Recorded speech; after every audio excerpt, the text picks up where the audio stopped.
Arsenal lost yesterday against PSG, and almost everybody is happy. Almost everybody is happy because whenever Arsenal lose, there is a united front that is always happy that Arsenal lose.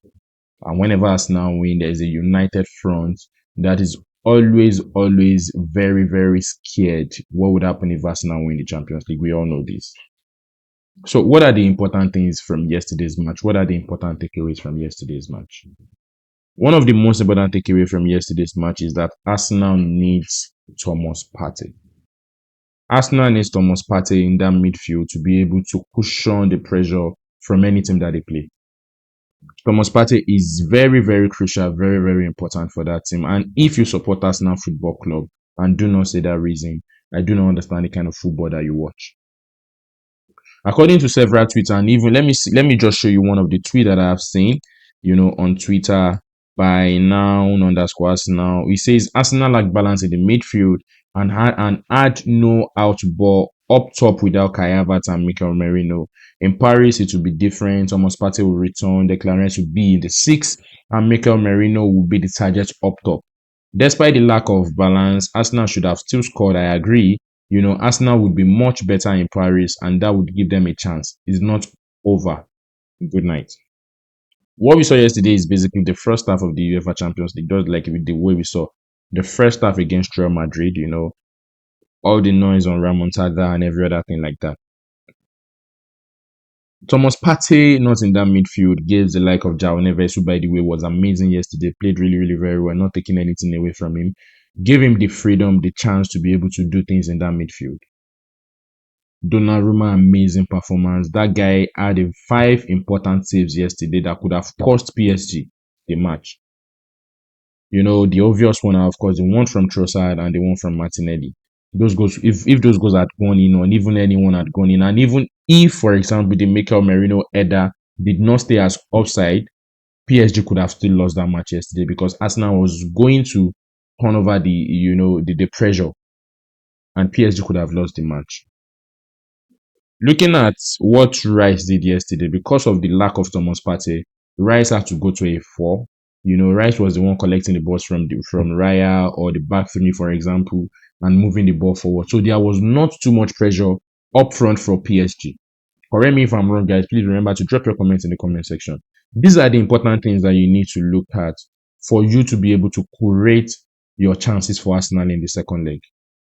If, for example, the match has ended maybe by 2-0, I could have probably said Arsenal were out, but the match ended by 1-0. Arsenal still had a very, very big chance because in the second leg, Arsenal can very well score 2 goals. At the same time, it's not taking away the chance of PSG. But that game yesterday that we watched yesterday, there was no wide difference between Arsenal and PSG. The game was so close, it could have been anybody's. It could have been PSG, it could have been Arsenal, but luckily it was PSG that came out on top. So I want to talk about Arsenal fans who are very, very impatient about the team, about what they lack. So the conversation is going to be starting with this tweet I'm going to be showing you, of course.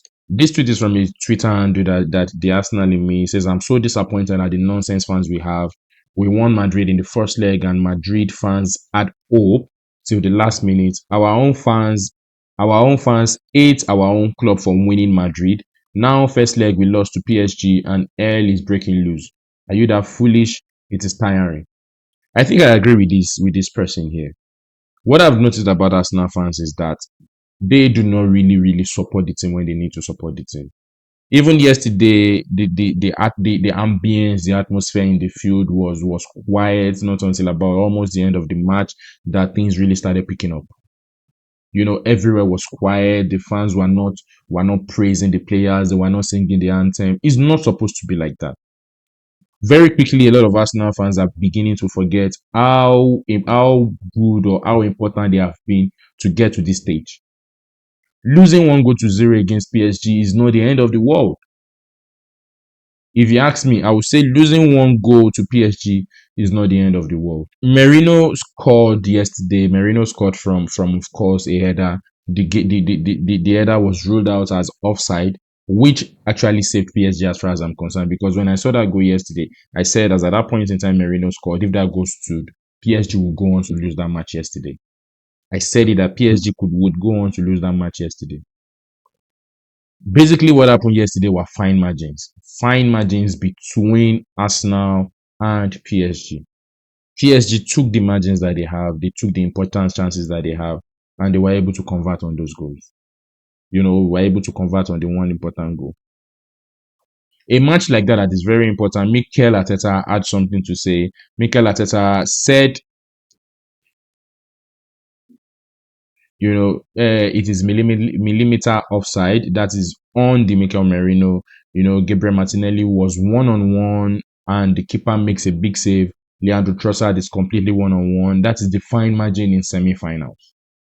If these guys are taking the fine margins in these semi-finals, Arsenal could have been very well been in the final by now. Because you cannot expect Arsenal to go down from a 2-0 lead.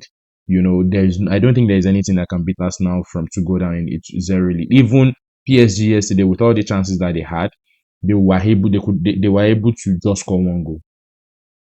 One of the reasons why I say this thing could have gone either ways is because of the fact that PSG had a penalty shout, it wasn't given. Arsenal had a penalty shout, it wasn't given. So many things happened in that match yesterday. The referee also, there were some things people were saying about the referee, but I do not think that is important.